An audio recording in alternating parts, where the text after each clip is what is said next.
All right, good morning or afternoon, night, whatever time it is you're watching this. My name is Samuel Venegas, and this is the explanation for uh, the project of the phase four. I believe it's the third or fourth point. Pretty much, I'm going to be explaining the entire project here in my own words, as if I was presenting it to an investor. So, uh, first and foremost, I do want to clear up. I'm not going to be giving the introduction as to the company, like who are they, what do they do, where are they based, and all that. I'm just going to be, assuming that I'm explaining it to an investor which already knows about the company and whatnot. So, okay, with that being said, the first thing is first is the goal. Pretty much. Well, here, I'm gonna raise up the phone. What is the goal of this project? So, the goal for this is pretty much to expand Chorizo Camargo into the U.S. market by exporting it over there. The main objective in doing this is to increase the brand presence, to grow the sales, and to obviously take advantage of the growing demand in Hispanic food in the United States. Right now it's a pretty booming market, and I believe that it would not be wise to take that not to take that opportunity. Um, Now, let's see. Why should we expand to the U.S.? That's a good question. Like I mentioned on the previous point, it's a booming market. There's a very large proportion of the population in the United States that is Hispanic, and then probably another percentage that likes Hispanic food. There's around 60 million people in the U.S. that are Hispanic, and obviously they love their products. They want to stay connected to their roots and continue eating the traditional um, food of their ancestors. You could say that. It's also really good for like culture. It's a cultural fit sort of thing. It's really popular right now to have a culture and whatnot in the United States. So I believe that this move would be a correct one. It would be a good move in the right direction in order to grow our sales and be more known. Um, Now, the benefits of exporting into the U.S. Number one, we are neighbors, so transport cost would be not high. There could possibly be some transporting costs, but it will not be extremely high as if we had to export overseas and maybe to like an Asian country or to Europe. It definitely won't be like that. A quick drive, maybe a 1 day drive could get the job done. So there's that. And then the market size, obviously the US food market is huge. It is one of the biggest countries in the world. So that it's a growing interest every day for different sorts of food, and it just so happens to be since we're neighbors, everybody loves Hispanic food. Anyone loves it. Maybe there's not a you know not everybody, but I would say that the majority of people love Hispanic food. um, Now, what are some of the maybe asking like the regulatory and compliance requirements for this expansion. Now, first, we would need FDA and USDA requirements, like we would need for them to approve pretty much like the labeling. All the labels must be in English and in clear writing with the ingredient list, the nutrition facts, and the weight of the product. The food safety, now, like I mentioned, it must meet USDA safety standards, including the proper packaging and inspection, so that they will allow it for it to be sold on their turf. And last but not least, the HACCP plan. We must definitely have a plan for them in order to prevent contamination during production and shipping. And Next up is the cost of the expansion. Now, these are some of the regulatory costs, like it's going to be like the labeling, having to redesign and print the labels for the US market. Could cost us about 50 cents to $1 per unit. The labels right now are in Spanish because the chorizo, like you would imagine, originates from Mexico. So the labels are in Spanish. There is, I guess, it could be a workaround of this. We could make the label altogether in two different languages, which would solve that issue. But that's still, in the talks. Next up is the USDA certification. Now, that certification does cost around $5,000 to $10,000. Pretty hefty price. And then the shipping cost, which since it is a packaged meat, we're going to need a refrigerated truck or transporting unit in order to keep it fresh, and that will cost us around $1,500 to $3,000 per shipment. Now the total shipping cost, per month, it would be around 43,633 and to 85,750 for 80,000 units, which is the 80,000 units has been calculated is what will fit in a half a truckload.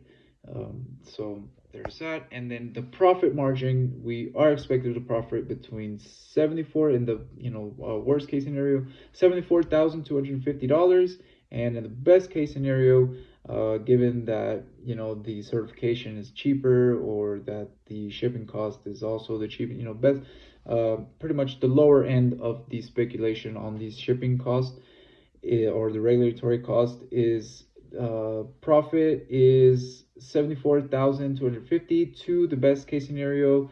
We will profit $116,367 per month. So it is a very good profit margin. Definitely not complaining about that. Now, the logistics and transportation, it is going to be, like I mentioned, it has to be in a refrigerated truck. Even though Mexico and United States are neighbors, we're really close to each other, but it's still not going to be close enough. It's not like we're just driving it, from one side of town to another. It technically is a somewhat of a long drive, so the refrigerated trucks is a must. Um, Also, like I mentioned, less than a truckload for small shipments, and then after that, full truckloads can come into play. And the shipping route, it will be, so it's going to be originating from Chihuahua, Mexico. It's going through Ciudad Juarez, and then it's going to cross into the border in El Paso. Then from El Paso, it's going to a distribution hubs in Dallas, Houston, and San Antonio. From there, it can, start doing its thing, just going, spreading out. Uh, Now, the Incoterms, pretty important information here. So we have the chosen delivered at place.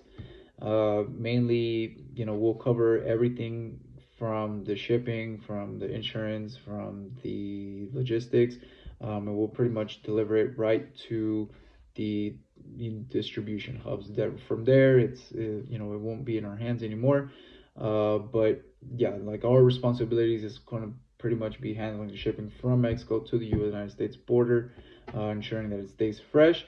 And then the buyer will handle the customs, the clearance, the import duties, and the final distribution inside the US. Now, we do have a cost-effective strategy, which is wholesale pricing, pretty much selling the chorizo for around $1.50 to $2.50 per $2.50 per unit, because if we do want to be competitive, it's going to be a new product. We definitely want to make a name for ourselves, and the similar products that are already being sold there do sell for $3.50 to up to $5 per unit. So I believe the max price of $2.50 and the lowest of $1.50 is pretty fair for a wholesale price. I believe that the supermarkets or anyone interested in reselling that will be also taking in a pretty good profit cut from that wholesale price. Now, the profitability with a low unit cost can maintain, like I mentioned, a really strong profit margin. The revenue at $2 per unit, selling 80,000 units, would generate around $160,000 of revenue. Now, the risk part of, there are some risk obviously in this sort of plans and expansion projects. uh, the main risk are the shipping delays. We don't want to have, maybe a long line at the border for, or customs holding up the package, because that, we do need to keep the products fresh. So that's definitely it's a big concern. Also, the regulatory issues, maybe like non-compliance with U.S. food safety and standards, could cause delays to get the product over there and to actually get it sold and patented, well, not patented, but to get it approved by, by all the regulatory institutions that control that. Now, the action plan in order to solve this issue is we should have backup suppliers in case of shipping delays. We'll have backup refrigerator warehouses ready to ensure that the product stays fresh. We would also have regular audits. We will conduct regular quality checks and safety audits to stay compliant with FDA, USDA regulations. And the logistic partners we're going to work with experienced U.S. custom brokers and transportation partners in order to, ensure a smooth ride all the way there up until our drop-off point. So next up is pretty much just me explaining why this would be a great opportunity. If I did not already mention, the U.S. market is booming right now for cultural Hispanic food. Everybody, not everybody, but the majority of people, definitely Hispanic people, are going to like it. It's one of those products that, since it is from Chihuahua, Mexico has a lot of people that have lived here and then they moved to the United States, and chasing the American dream. I'm sure there's a lot of people that have tasted our products before. They know our products, they kind of have heard of them, and to have that product in your hometown, to say, it's like a little piece of your roots, that I don't think that can be matched. I believe it will be a great turnout in that sense. The competitive edge also, now our chorizo offers pretty much, it's authentic, it's good quality stuff, definitely very, very good quality stuff. And it's going to be at a competitive price. So how can you say no to authentic food, quality food at a competitive price? It's a bargain, man. It's a good deal. And the financial availability in all of this is pretty good. Mentioning the cost analysis of everything, it shows that it definitely can be profitable. This is a very good profitable strategy that can lead to more sales, more brand recognition, more of all the good things that we want in order to keep our company afloat and grow and expand. And then also, just last but not least, the strategic advantage of this is that we are neighbors with the United States. The United States is one of the biggest, most consumerist countries in the world. So, we have to take advantage of that. We have to take advantage of being a neighbor and pretty much having a low transportation cost, relatively low transportation cost to the United States, given that it's a good target. I mean, it's not just because they're neighbors doesn't mean that, oh, well, we have to ship to them because that's all we got. No, that's actually like one of the best options that we can do, is ship to them. And then plus there's a ton of agreements, the USMCA agreement, trade agreement, and then obviously the demand in all of this. So that is my presentation. I hope if you're an investor in this and you would have been watching, then you would say it's a go, green light. Thank you so much for listening, and bye.